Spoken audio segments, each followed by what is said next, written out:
Hello and welcome to the sixth installment of the Energy Astrology mini-series. In the last installment, we covered Intelligence Day. This installment is all about Benevolence Day. Thundersdag, the day of thunder, owes its name to Thor. Unfortunately, this is another wrong association. The Latin of Thursday is Jovis Dies, day of Jupiter, whose counterpart is Odin. In Tarot, the patron of Thursday is the Cycles or Wheel of Fortune card. Jupiter is a benevolent and expansive force. Jupiter vibes promote fortune in a seemingly miraculous way. On Thursdays, look for win-win business and close deals that favor you and your partner. In Greek myths, Zeus, the Greek Jupiter, owns the horn of plenty, a symbol of endless abundance and nourishment. According to the myth, the horn came from Amalthea, the goat who nursed him as an infant. The ghost is associated with Capricorn, which is connected to the adversity card. Adversity, if embraced constructively, is an abundant source of wisdom.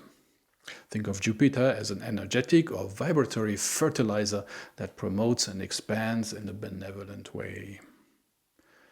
Jupiter is the so-called ruler of the gods, not because he is the most powerful, but because he is the most benevolent. Benevolent management is the most effective management. Studies show that benevolent management fosters trust, motivation, and performance.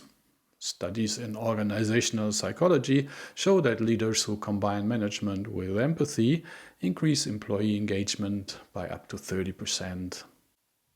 Benevolent leaders create cultures of trust, innovation, and resilience, motivating people to go the extra mile. Research also shows that benevolent management encourages knowledge sharing among employees. Under benevolent leadership, employees are up to 40% more likely to exchange ideas and support each other. Mind benevolence is protective too. The actual planet Jupiter demonstrates this. Due to its mass, Jupiter absorbs a lot of cosmic debris, including comets, which would otherwise hit our planet. A benevolent manager shields his people from the adversity of competition. Politics manage state affairs. The Roman invoked Jupiter for prosperity and success in state affairs. Business ventures, contracts, and treaties were often signed under his name, Jupiter, at the Capitoline Temple. For the Greek, Zeus was the guardian of oaths. They considered breaking an oath an offense against Zeus. Thursday is also Feng Shui Day. The Chinese swear on Jupiter as the key force to business growth. Chinese astrology and Feng Shui are constructed around Jupiter. Jupiter governs the cyclic movements of the forces that play around us. Ever heard that the tide arises all boats? That's a key concept in Feng Shui. Western companies tend to bank on competition, of which Mars, Tuesday, is the patron. They believe in success through manipulation, succeeding on the expense of others, and things like that. They also don't mind collateral damage, like damage to our environment and economy.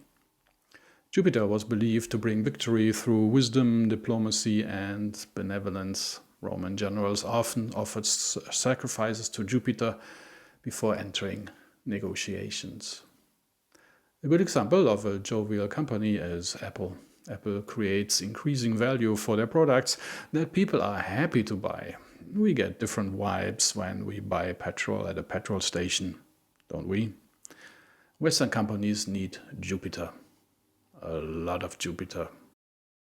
Electrons whirl around nuclei, moons orbit planets, planets circle suns, and planetary systems revolve around the black holes at the center of galaxies. Nature is cyclic too. Seasons follow seasons, cells grow and divide, and flowers bloom, wither, and shed seeds. Our bodies mirror some of these rhythms. The circadian rhythm follows the day and night cycle, the menstrual cycle honors the moon, and our skin replaces itself every 27 days. The mind works in cycles too. We become aware of something, we commit it to memory, and after some time, subconsciousness reminds us of that which we became aware of. Since prehistoric times, planetary and cosmic cycles have been the subject of intense studies. Deep myths are connected to these cycles, which our ancestors encoded in enigmatic symbols. Inspiring symbols are the Ouroboros, the serpent eating its own tail, and the phoenix, the bird that incinerates and rises from its ashes. Swimming against the cyclic currents of planetary, biological, and economic energies is a recipe for disaster. The alignment to such cycles, on the other hand, is a key to success and fortune. You know this key as timing. The authors of the Tarot dedicated a tarot card to the ability to time and attune to cycles, the Wheel of Fortune.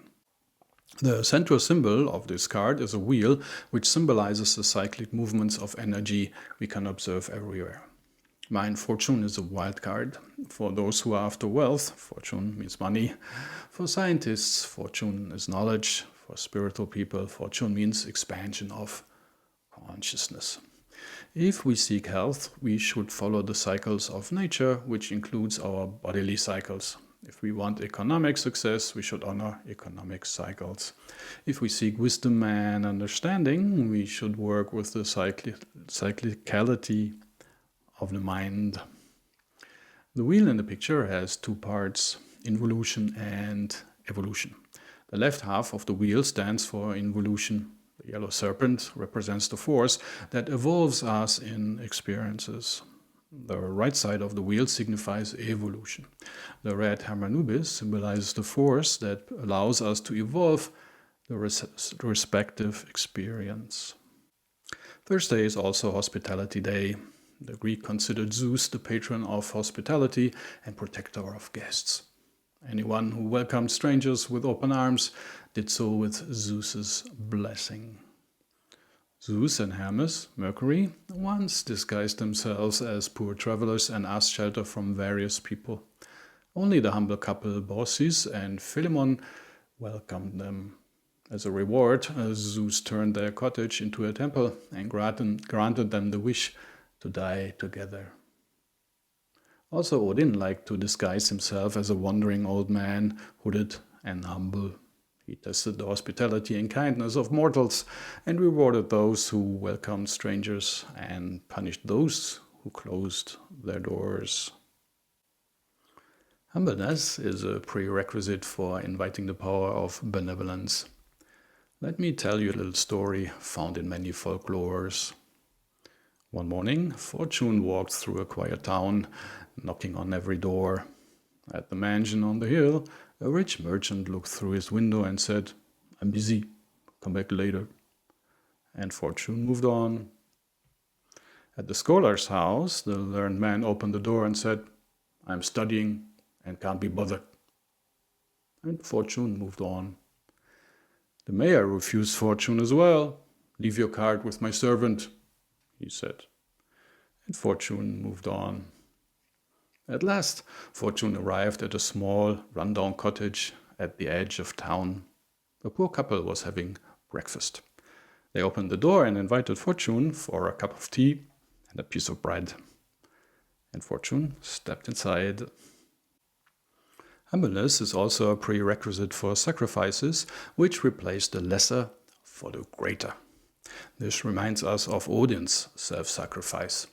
Odin hung himself on the tree of life, Yggdrasil, for 9 nights, offering himself to himself until the runes revealed themselves. The runes are the keys to secret wisdom, the tarot cards. The sacrifice card shows such self-sacrifice. On the spiritual level, this tarot card signifies the sacrifice of the ego, which leads to samadhi, the union of the meditator and the object of meditation. Odin also sacrificed his eye for wisdom. Seeking wisdom, Odin approached Mimir, the guardian of Mimirbrunn, the well of the remembering one. This well resides at the root of Yggdrasil, the tree of life, meaning the first Sephira. The well contained the sum of all knowledge accumulated since creation. Mimir asked for a sacrifice in return for the access to the well, and Odin offered his eye. Oyin, the Hebrew of eye, is the letter of the adversity card. It refers to appearances and superficiality, in particular the appearances of adversity. Odin sacrificed looking at things for the ability to have visions. The one-eyed Odin reminds of the Ancient of Days, always displayed in profile, since the other side of his face is hidden from the uninitiated. The Ancient of Days is a title of the first sphere of the Tree of Life. The concealed half of this countenance faces the all-nothing, hidden behind the three veils, the limitless light, the limitless, and the nothing. The visible side of his countenance envisions creation. On the Tree of Life, Chesed is the seat of cosmic memory, the Akashic records, the sum of all knowledge accumulated since creation. Chesed is a watery sphere from which we derive the following truth of the self. From the exhaustless riches of its limitless substance, I draw all things needful, both spiritual and material. Last but not least, the path that emanates from Chesed and connects with Tifereth, the sphere of the higher self, is the attainment card or hermit card, which displays the Ancient of Days. Jupiter is the most generous, and on Thursdays you can rely on people's philanthropy. If you work for a charity organization, look for donors on Thursdays. You're likely to be generous too. It is a great day to forgive other people's mistakes and make up for your own. I hope you enjoyed this installment of the Energy Astrology mini-series and discovered an inspiration or two. In the following installment, I will introduce you to Romance Day. Please spread the light with a like and a share, and don't forget to subscribe. Love and light.